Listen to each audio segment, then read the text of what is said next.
misusu oyo bakei na Belgique bake kosala ba réunion ba Kabila ba Katumbi ba Jean-Jacques Mamba ba Vital Kamerhe ba Mabunda ba surtout les ennemis de l'intérieur na ba oya extérieur.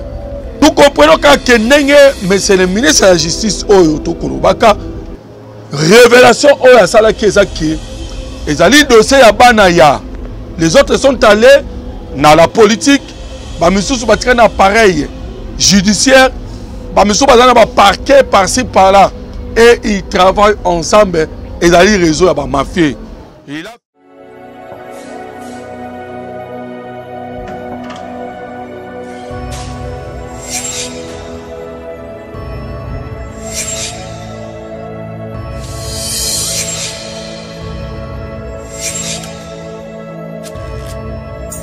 Abonnez-vous sur Pifo Télévision, vous informer sur notre devoir.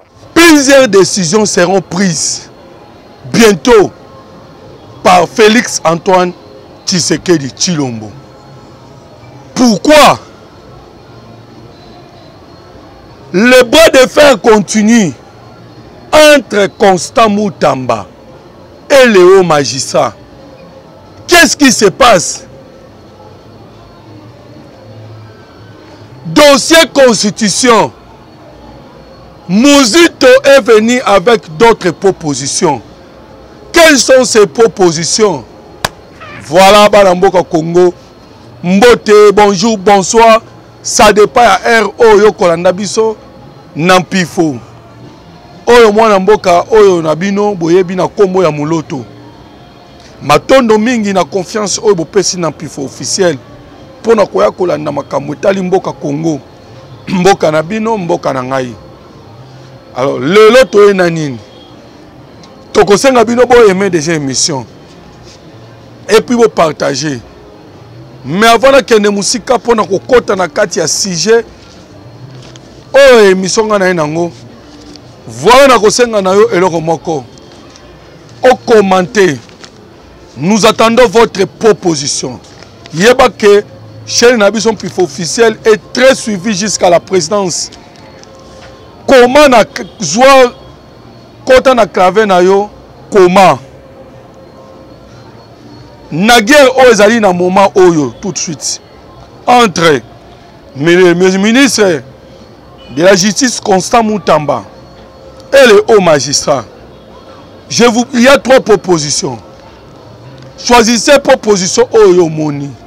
Parmi les trois propositions, la première proposition est Zanine. Faut-il changer les autorités judiciaires qui ne supportent pas les changements? Parce que tout le monde a autorité judiciaire qui va changement. Va changer bango. Ça c'est une question. Apportez votre idée. La deuxième des propositions est Zanine. Ou bien il faut qu'on change le ministre et la justice. Pourquoi? Parce que Azali trop ambitieux et il utilise les réseaux sociaux d'après. Parce que c'est ça le nœud de la guerre. Troisième proposition, ou que le président de la République a réunir bango tous les deux camps. Quelle est la proposition? Oh yo moni meilleur. À vous le clavier, commentez et puis to kota na katia di solo ya émission na biso parce que tokolobela bras de fer ndenge na uti koloba entre Constant Moutamba avec les hauts magistrats.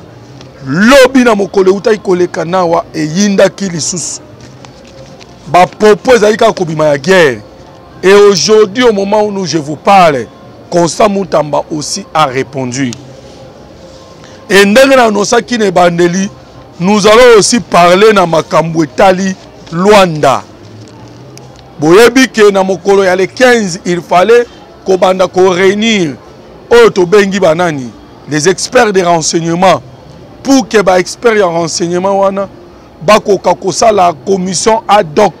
Cette commission nde yango eko permettre et que na niveau ya SRDC ba vérifier ka de temps en temps pour na komona est-ce que réellement les RDF militaires rwandais sont-ils en train de sortir les bandes à sol congolais ou bien bazali kaka. Et na deuxièmement, bakosala pe otobengi neutralisation. Mais cette commission, il faut se réunir. C'est pourquoi dans Mboka Congo, je vais parler dans le dossier Oya Luanda avec des dates. Je vous cite, nous avons la date du 15 octobre 2024, la date du 26 et 27 octobre 2024 et la date du 5 et 6 novembre 2024. Badate wana ezana likamunini na kacha lisoro oyo wana pe okoyo kango avec beaucoup de détails na kacha émission oyo. Nous allons aussi parler ndenge na uti kolobane bande na dossier o etali la constitution. Boyebi ke M. Muzito a une proposition. Place nini atali si nandeko Augustin Kabuya ya IDPS. Pona koyebisa ke bino bo région de dossier à constitution oyo. Parce que c'était lui d'après ndenge ya lobby yende mkolo proposition wana. Mais maintenant il faut aller dans le détail. Ça c'est vraiment ma proposition nae. Nous allons parler de toutes les propositions que M. Muzito a proposées pour que Batouba yeba le pourquoi il y a changement ou il y a révision, il y a constitution congolaise. Voilà un sujet que traiter. J'ai pris le temps à sujet pour vous permettre de nous apporter vos propositions. Parce que la guerre entre Costa Moutamba et l'appareil judiciaire est commis une guerre de trop. Ils n'arrivent pas à s'entendre. C'est pourquoi je demande votre avis. Et votre avis est très important pour nous qui communiquons et aussi pour la présidence. Dernièrement, tu sais qu'il y a des commentaires sur le changement ou la révision de la Constitution. Cela a été entendu par tout le monde, même à la présidence. Et ils ont pris note de toutes vos propositions. Parce que votre opinion compte. Mais, dans le Congo, avant que je touche Makambo Luanda avec les dates, je vais d'abord insister et parler sur cette guerre entre la justice congolaise et Constant Moutamba. Mokolalobi Firmin Vombi, Oyazali, le ministre, je voulais dire le procureur général, na rentrée judiciaire, a sali ba déclaration Oyo na kotangela yo tout de suite. Parce que la déclaration il dit ceci. L'article 11 de la Déclaration universelle des droits de l'homme est allé proclamer la présomption d'innocence et cette présomption d'innocence est un droit constitutionnel. Alors, na élocution na ye ou na discours na ye ou atena ki liboso na Assemblée nationale na rentrée judiciaire na bango, il a voulu montrer que les magistrats peuvent jouir de la présomption d'innocence. Mais il a fait un constat amer, ça c'est d'après Firmin Vondi. Et que, na niveau des réseaux sociaux, il y a il y a des autorités politiques, il y a Moka Oyo, Oyo Bazali Kosa Nini, Bazali Kosa la populisme.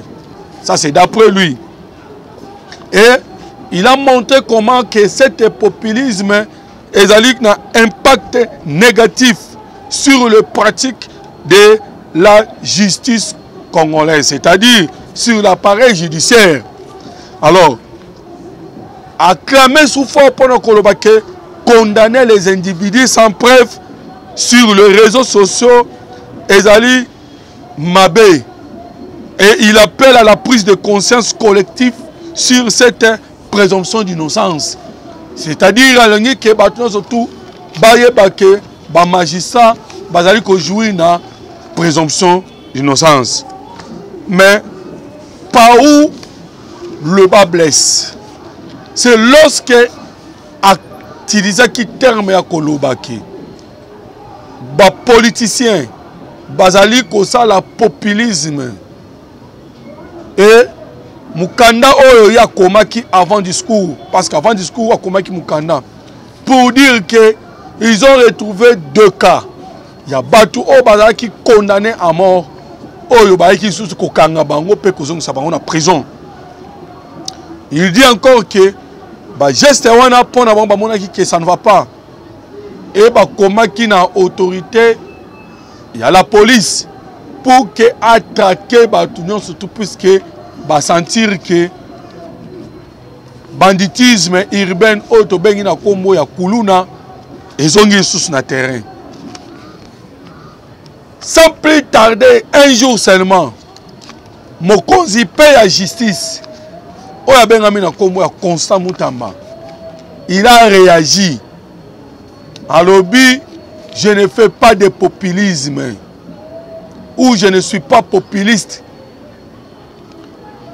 Mon problème est que je suis un jeune. Oyo alingi changement.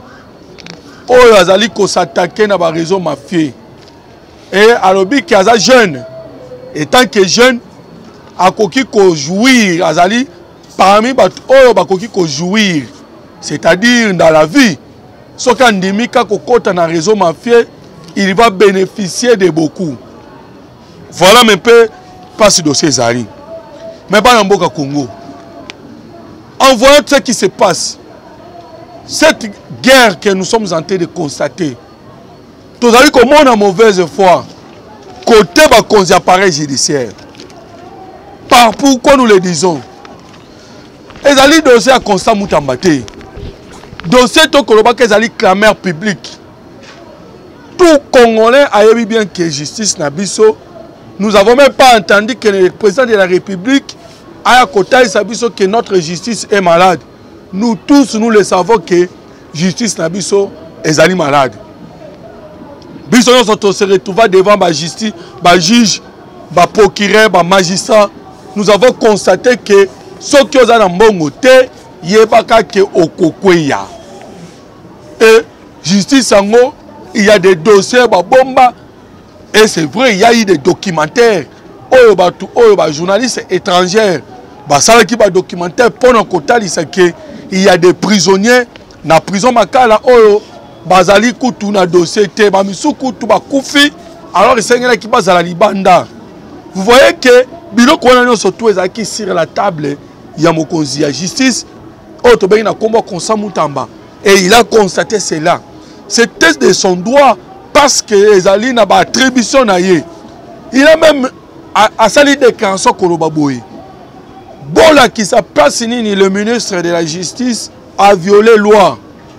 Avant de me traiter que nazali populiste, essayez de me montrer parce que ngai na violé loi. Wana osko okutana na bango et que mutu moko azali na oya ko ikolakisa passe à violer loi azalité. Nous comprenons que ndenge monsieur le ministre de la justice oyo to kolobaka révélation oya sala kezaki ezali dossier ya bana ya. Les autres sont allés dans la politique. Bamisusu battre un appareil judiciaire, bamisusu bazana ba parquet par-ci par-là et ils travaillent ensemble et dans les réseaux à mafia. Il a fait la déclaration et il y a des gens qui ont été arrêtés. Boyez bien ou bien qu'on lui avait proposé ce candidat qui a signé, qui a obtenu entre 6 à 7 millions de dollars mbaramoko. Mais pour lui, étant que jeune, alors qui a yé pour travailler, a yé quitté pour koluka, a côté dans réseau ya ba mafia. Mais la guerre que nous sommes en train de constater, pourquoi ba procureur na ba magistrat? Vous savez ba mboka Congo, guerre o ebandaki d'abord wapi. Ebandaki dans un niveau nan ya ba syndicat. 6 syndicats contre le ministre. Toutes sortes de syndicats.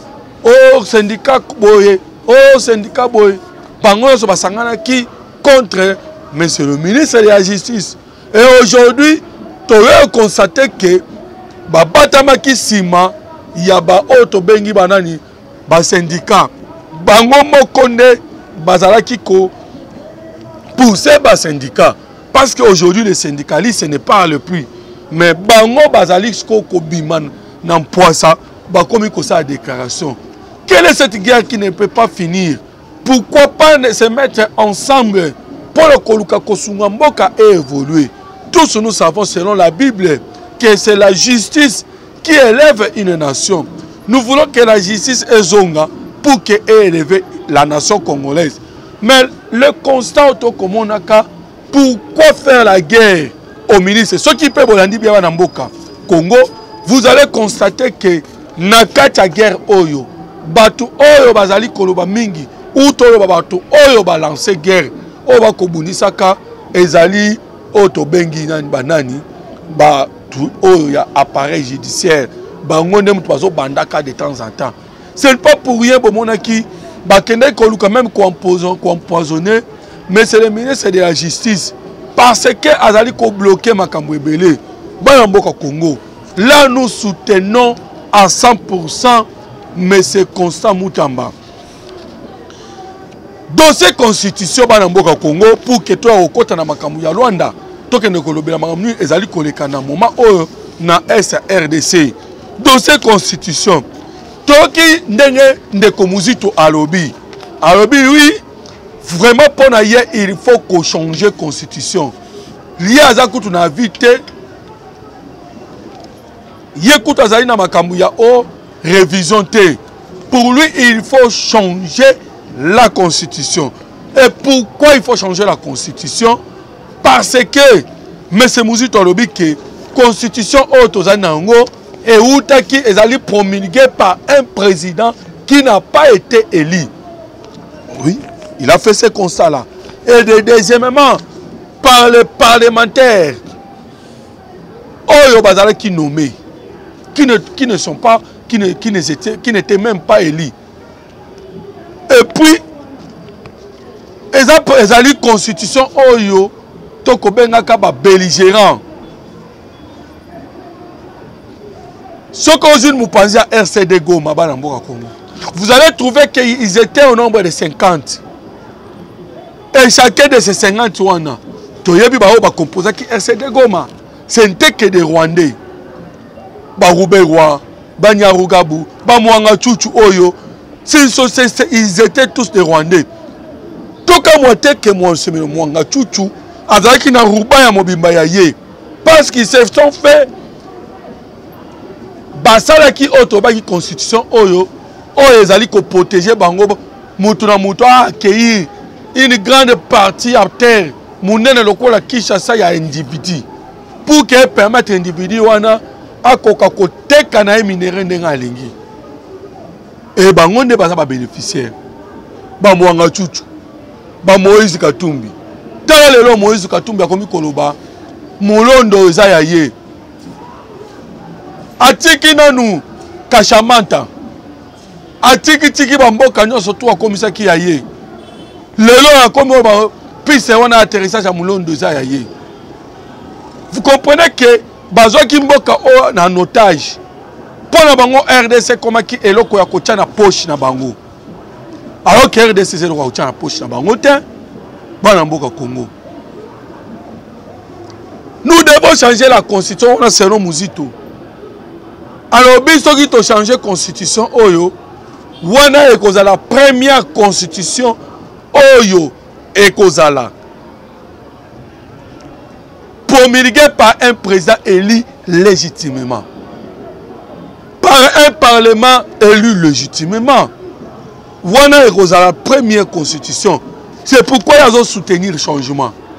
Mais à Béti, c'était pas ce mot très important. Pour M. Augustin Kabouya. Alors, que Bino Bozali Kosala Kolobake, il faut changer ou réviser. Mais vous n'avez pas apporté des éléments. Et Zalatokosimba wapi toko touché wapi pe toko sala ndengenini. C'est là où maintenant à marteler ma casse. Alors, Biboye, l'UDPS doit préciser les réformes qu'elle compte apporter.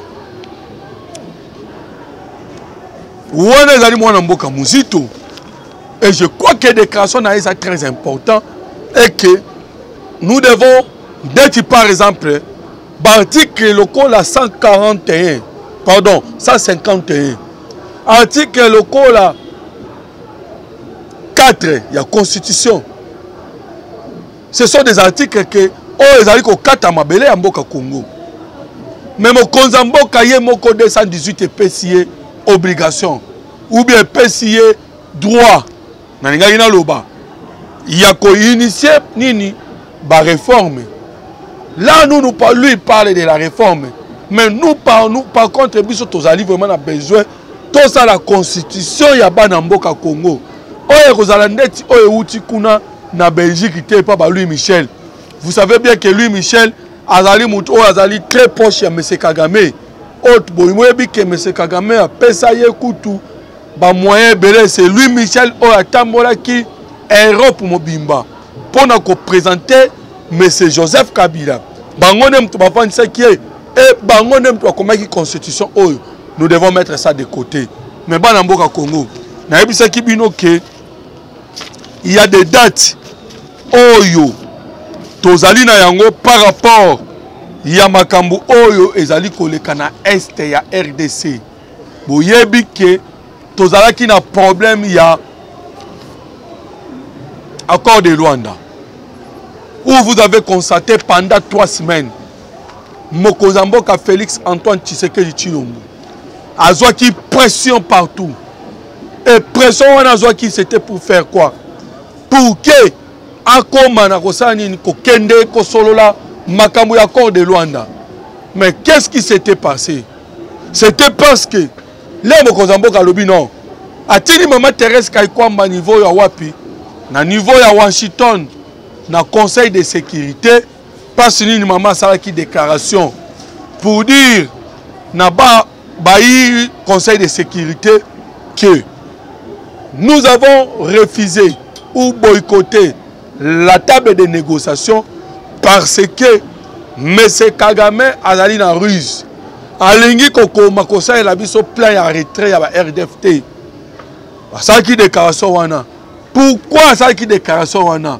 C'était parce que à Sibiraki pression. Pression à Sibiraki ezalaki à travers partout. Oh yoba ba soutenir M. Kagame. Tout le monde qui va Jean-Pierre Lacroix ba yaki. Tout le monde qui Joanny Borsa ya Union européenne. Tout le monde même Macron a Silikaki parce qu'Alinga Tshisekedi a signé, c'est-à-dire en M23. Donc Tshisekedi a subi la pression, il y a communauté internationale pour qu'il signe. Même au Konzambo Kaloba qui non et Asuka na Koloba non te. Tellement la pression continuait, c'est pour cela à Tinda qui na Conseil de sécurité, Maman Thérèse Kaikwamba na uti Koloba na mboka Congo. Lorsque Maman Thérèse Kaikwamba koma kikuna atalisa ki bango pona koyesa bango ki non le problème ya Rwanda ezali nini. Il faut ba kotisa na kati ya accord oyo tozali ko signer le plan de retrait de RDF. Parce que biso RDC tosi tosala ki plan ya neutralisation ya ba FDLR. Mais bana mboka Congo na côté le maman muke wana pour que Nathalie Sabino ke ba date eza nini. Mais avant de toucher ma date, parce que je voulais vous signaler qu'il y a un élément important dans le Congo. Mais c'est le président de la République a déjà tout préparé. Il voulait déjà lancer l'assaut pour finir avec cette affaire, il y a SRDC. Mais sur base de pression comme la haute Sabino, n'est à température qui m'a manqué. Mais pourquoi je suis en train de dire cela? Parce que nous avons constaté que mais c'est Kagame a bandi ba mauvais mouvement. Pourquoi toko lo bango? Toyoka kiango na munoko ya Olivier Nduhungurere.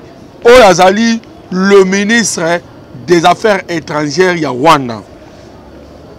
Ce monsieur est passé à la télévision rwandaise, je pense, parce que tu joues yango ba vidéo dans les réseaux sociaux. Azali kolobanine. Azali kokota moi poto na makambo ya Luanda. C'est pour ça que je vous ai dit que Mokozamboka azaki prêt à kobanda ko attaquer.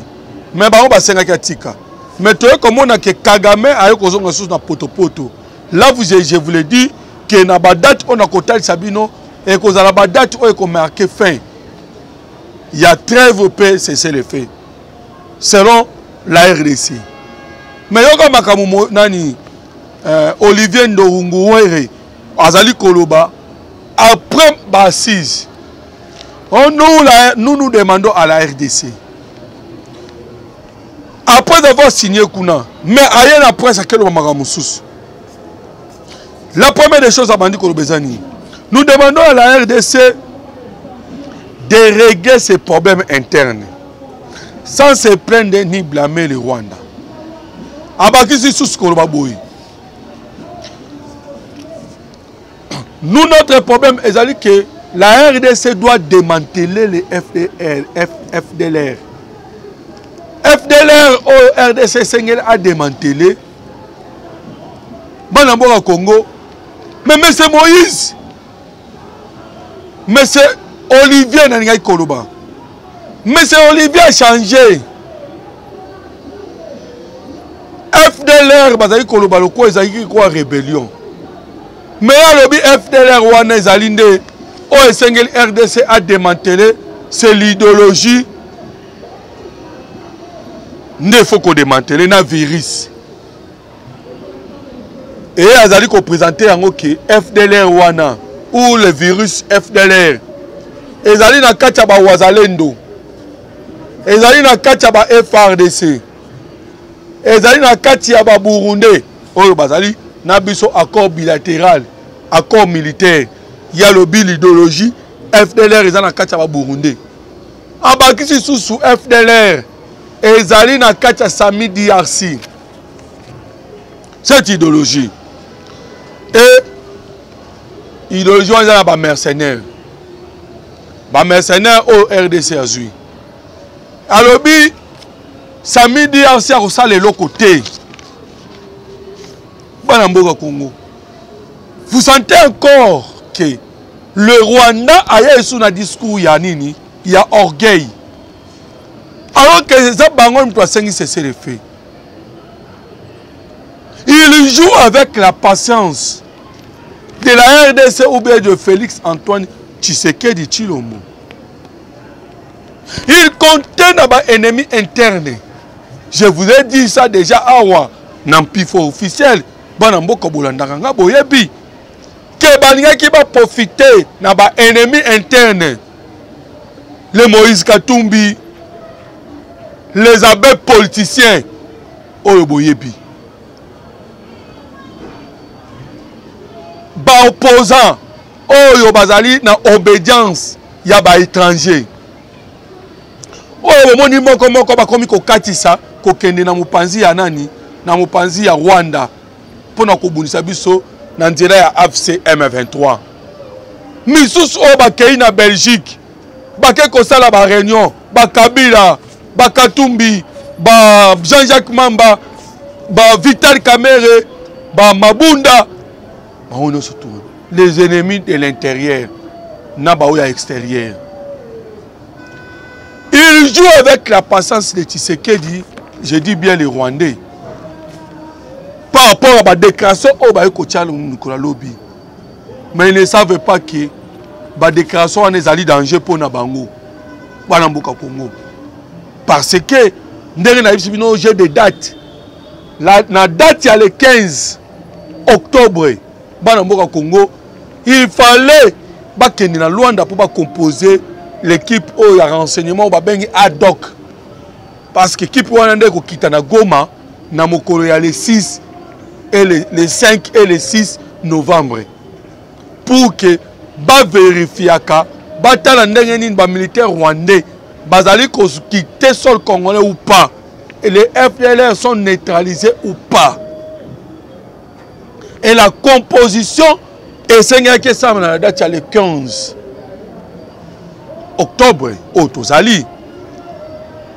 Namokolo ya le 26 et le 27 octobre au Tozali. Ouanezali date au Sengeli Basanin. Bakende ba expert ya renseignement na biso ba vanda pour que ba ibanderi nini ba ko bimisa ba FDLR na RDF bango nyonso ba Rwandais. Mais les propos de Olivier, le ministre des Affaires étrangères rwandais, ezali kotali saki ba propos na bango bazali ko kende na ko boycotter ou bien na ko luka ko étouffer auto bengi les accords ou bien les pourparlers de Luanda. Mais bana mboka ndenge nauti ko annoncer bino. Si cela na ce qui Rwanda continue na même jeu. Wana bakoya koyeba pe ko constater nini tozwa ki na Chine. Parce que na yebisa ki bino bana mbalele kaki bana mboka ke la RDC a tchaki taxe force. Taxe force ezali nini? Ezali la réunion o esalamaka de temps en temps entre Mokozamboka na ba au grade militaire pour na koluka nini kusisa guerre ya SRDC. L'armée congolaise alobaki déjà que la maladie qui dérangeait l'armée congolaise, la solution a été prise. Wana siko ya RDC, c'est-à-dire le FRDC, Babi Bazali prêt à toute éventualité. Wana un moment oyo, ni ou pas, je vous l'ai dit, d'ailleurs, les États-Unis d'Amérique, les États-Unis d'Amérique, va gagner ta guerre de mon côté. Oui, va gagner ta guerre. Guerre, c'est ce soldat qui a échec. Même France va gagner la guerre. Il est à côté la bango. Et ennemi mounene na bango ezali, ce sont des Wazalendo. Banamboka, je vous rassure que les Wazalendo wana bazali très dangereux et bazali très fort. Et avec les Wazalendo, nous allons gagner la guerre. Parce que 30 ans on a surtout la guerre. Des années, SRDC qui sous l'obédience de M. Kagame, ton moni bango bakoki kokata mabele mboka Congo te. Mais aujourd'hui, avec la montée, il y a FRDC, il y a Force Armée Congolaise. Parce que nous avons formé plusieurs unités. Comme Kagame veut jouer avec la patience de Félix Antoine Tshisekedi Tshilombo, akokutana na makamu liboso na ye. Et ndenge na anosaki ne bande asige na ngai, mokonzi mboka azali prêt ya kozwa plusieurs décisions oyo kozwa ya makasi boko constater yango. Na makambo etali la constitution congolaise. Na makambo etali la guerre de l'Est et la RDC. Et puis na makambo etali justice congolaise, dossier o na uti koloba entre Constant Moutamba et l'appareil judiciaire. Le mokonzi mboka a causé ba décision o kozala ba décision moko très importante et qui va surprendre tout le monde. Continuez qu'on a besoin d'un pifo, wana okoya kopesa nga raison mona mboka Congo. Parce que dans le moment où c'est le système, il y a Félix Antoine Tshisekedi Tshilombo. Batoubaye bakate la façon dont il agit. Il est toujours lent dans la décision. Pourquoi? Parce que lorsqu'akoya ko décider ndenge sengeli. Bon mona ki FCC cash non, bakanisa ki ke bakozwa bako noyer ye. Mabunda bandaki ba makelele. Mais vous savez comment elle est finie. Banamboka Congo. Je vous l'ai dit que na mikolo oyo tozali ko kende. Félix Antoine Tshisekedi Tshilombo a causé ba décision on a uti koloba très important. Mais pour na biso banamboka Congo, biso oyo toye ko bunda na armée numérique. Toko bunda pour mboka Congo. Pourquoi toko bunda ka? Des millions d'handicapés. Il faut guerre à Est et ici là. Plus de 500 000 femmes violées. Nous ne pouvons pas laisser ça comme ça. Des millions d'enfants dans la rue, dépourvus. Tata Koufa, maman Koufa na guerre. Ba violent maman na miso mwana. Ba tuba Koufa kana nzala. Nous ne pouvons pas laisser bloquer nos tout. Tout le monde a un kana miso. C'est pourquoi biso pe to kota ki na guerre numérique pour que to ganga makasi. Bana mboka no surtout à Congo ba yoka. Ba comprendre ba bani ego RDC na bango pour que to sangana lokola mutu moko parce que to yebi passe batu basanganaka balongaka wana to kolonga pe kokota na mboka na biso na SRDC et pe bana mboka bakovanda na kimia wana ezalaki mwana mboka oyo boyebi na kombo ya Moloto mpona kocontacte ngai numéro na ngai ezali plus 243 89 40 330 80 plus 243 89 40 330 80. Aimez émission peut partager. Merci beaucoup.